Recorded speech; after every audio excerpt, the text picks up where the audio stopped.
বহরমপুরের একজন মহারাজ আছেন, আমি শুনেছি অনেক দিন ধরে, কার্তিক মহারাজ। যে লোকটা বলে আমি তৃণমূল কংগ্রেসকে এজেন্ট বসতে দেবো না, সে লোকটাকে আমি সাধু বলে মনে করি না। তার কারণ তিনি ডাইরেক্ট পলিটিক্স করে দেশটা সর্বনাশ করছেন। মুখ্যমন্ত্রী যে কার্তিক মহারাজের কথা বললেন, কে এই কার্তিক মহারাজ? কেনই বা এই কার্তিক মহারাজের কথা মুখ্যমন্ত্রী মেনশন করে দিলেন? বিগত লোকসভা নির্বাচনে কোনো এক বুথে তৃণমূলের এজেন্টকে নাকি বসতে দেয়নি এই কার্তিক মহারাজ। কে এই কার্তিক মহারাজ? শুধু কি এই কারণেই মুখ্যমন্ত্রী কার্তিক মহারাজের উপর ক্ষিপ্ত হয়ে আছেন?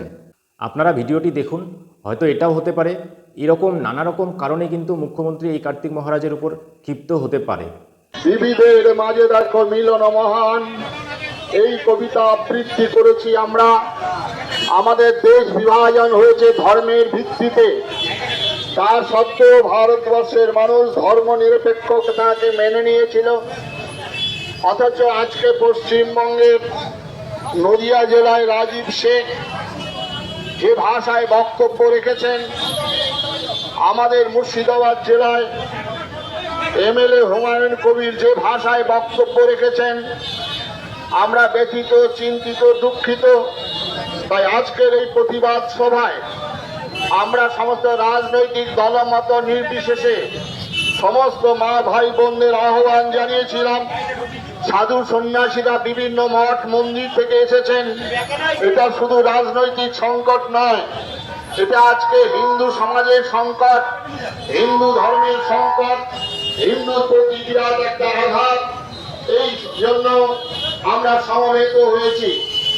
আমরা জানি ভগবান শ্রীকৃষ্ণ প্রতিশ্রুতিবদ্ধ ছিলেন যে আমরা 100 বার ক্ষমা করব, কিন্তু 100 বার নয়। আজকে আমরা নিশ্চয়ই ক্ষমা করব, অহিংসা পরম ধর্ম, কিন্তু ধর্মে হিংসা তদৈব চ। আজকে আত্মরক্ষার জন্য, মা ভাই বোনের সম্মান রক্ষার জন্য আমাদের একতাবদ্ধ হতে হবে। আমরা বিভিন্ন রাজনীতি করতে পারি, আপনারা কোথায় ভোট দেবেন সেটা আপনাদের ব্যাপার, কিন্তু আজকে সমগ্র হিন্দু সমাজের পরে আঘাত এসেছে। সুতরাং আমাদের সবাইকে একতাবদ্ধ হতে হবে। আপনারা শুনলেন কার্তিক মহারাজ এখানে একটা মিটিংয়ে বক্তব্য রাখছেন, এবং সেই বক্তব্য রাখার প্রসঙ্গটা হলো, আপনাদের হয়তো মনে আছে মুর্শিদাবাদের এমএলএ হুমায়ুন কবির কিছুদিন আগে একটা বক্তব্য রেখেছে। সেই ভিডিওটিও আমি আপনাদেরকে দেখাচ্ছি। কত ধানে কত চাল হয়, 2 ঘন্টার মধ্যে তোমাদেরকে যদি ভাগীরথীর গঙ্গায় না ফেলতে পারি, রাজনীতি থেকে সরে যাব, শক্তিপুর এলাকায় বসবাস করা বন্ধ করে দেবো। এটা তোমরা হাতির পাত পা দেখেছো। কিন্তু যদি ভেবে থাকো যে 30% লোক মুর্শিদাবাদ জেলায় আর আমরা 70%, এখানে কামনগরে তোমরা বেশি আছো বলে কাজীপাড়ার মসজিদ ভাঙবে আর বাকি এলাকার মুসলমান ভাইরা হাত গুটিয়ে বসে থাকবে, এটা কোনোদিন হবে না। বিজেপিকে আমি হুঁশিয়ার করে দিয়ে বলছি, কোনোদিন হবে না। শুনলেন আপনারা, আমি ব্যক্তিগতভাবে এই সমস্ত ধর্মীয় উস্কানিমূলক, সে যে ধর্মের লোকই বলুক না কেন, আমি এই সমস্ত জিনিসকে একদম সমর্থন করি না। ধর্ম যার যার নিজের মতো পালন করা উচিত, যে যার ধর্ম পালন করুক। এই রাজনীতির ক্ষেত্রে ধর্ম নিয়ে আসা বা বিভিন্ন রকম ধর্মীয় উস্কানিমূলক মন্তব্য, এর আমি সম্পূর্ণ বিরোধিতা করি। কিন্তু আপনারা দেখলেন হুমায়ুন কবিরের যে বক্তব্য, সেই বক্তব্যের বিরোধিতা করতে গিয়েই কিন্তু কার্তিক মহারাজ এইরকম একটা মিটিংয়ে বক্তব্য রেখেছেন। উনি ওনার নিজের মত প্রকাশ করেছেন। আমি আপনাদেরকে এই কার্তিক মহারাজ মহাশয়ের আরেকটি প্রবচন শোনাচ্ছি এখানে, আপনারা শুনুন। শুনলেই বুঝতে পারবেন এই কার্তিক মহারাজ মহাশয় কতটা জ্ঞানী, কতটা ওনার চিন্তাভাবনা কতটা উন্নত।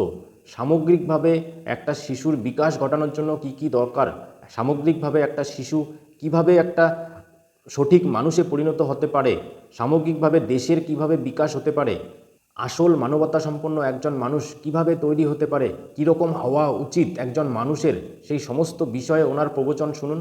শুনলে আপনার মন ভরে যাবে। তুমি বড় হয়ে কি হবে? কেউ বলছে আমি ইঞ্জিনিয়ার হব, কেউ বলছে আমি রিসার্চ সায়েন্টিস্ট হব, কেউ বলছে আমি ডাক্তার হব। এত দুঃখ, একটা ছেলে মেয়েও বলল না যে স্বামীজি আমি একটু মানুষ হব, ভালো, কেউ বলল না।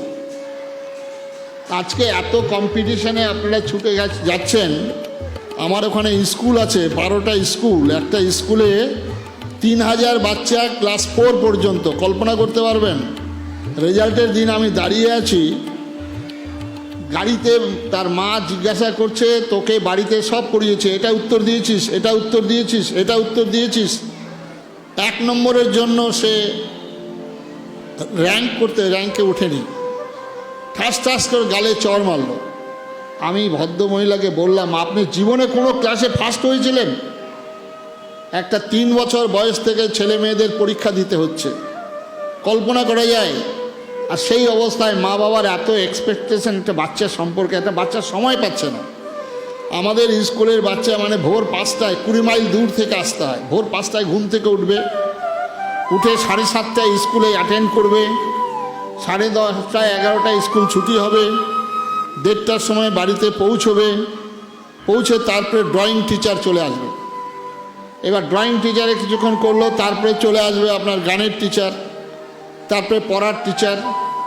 মানে এতটুকু সময় নেই তার, যে তাকে যে স্বাভাবিক, যে তার খেলাধুলো, তার স্বাভাবিক চাহিদা, সেগুলোর সঙ্গে সে যুক্ত হতে পারছে না। সুতরাং আপনারা শুধুমাত্র এই পড়াশোনার কেরিয়ার তৈরি, ক্যারেক্টার বিল্ডিংটার খুব দরকার। না হলে আজকে মন্ত্রী বলছেন, আমি ব্রাহ্মণের ছেলে, আমার কোয়ালিফিকেশান এই, আমি নরেন্দ্রপুর রামকৃষ্ণ মিশনে পড়াশোনা করেছিলাম, আমি 4টা দপ্তরের প্রধান। জজ সাহেবকে বলছে, দয়া করে আমাকে জামিন দিন। কল্পনা করা যায়? তাহলে এই নরেন্দ্রপুর পড়াশোনার কি মানে? এই এত কোয়ালিফিকেশান নেওয়ার কি মানে, যুক্তিকতা?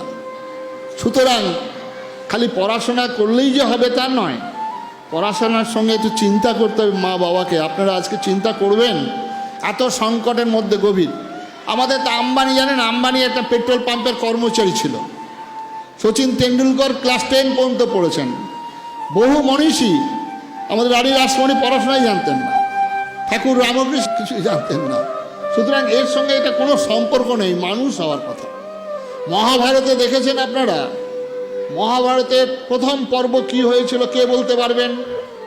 প্রথম পর্ব একটু দয়া করে বলুন তো, কে বলতে পারবেন? মহাভারতের প্রথম পর্ব কাকে দিয়ে শুরু হলো? ভীষ্ম পর্ব। কারণ ভীষ্ম ছিল তদানীন্তনকালের অভিভাবক। এই ভীষ্ম ছিল প্রাজ্ঞ, বয়োবৃদ্ধ, বিরাট যোদ্ধা, জ্ঞানী। এরকম একজন লোক, যার আধ্যাত্মিক জ্ঞান এতটা গভীর, এতটা উন্নত, যার চিন্তাভাবনা, সেই রকম একজন পরম জ্ঞানী মহারাজকে মুখ্যমন্ত্রী আক্রমণ করা কি ঠিক হয়েছে? আপনাদের মতামত কমেন্ট বক্সে জানাবেন।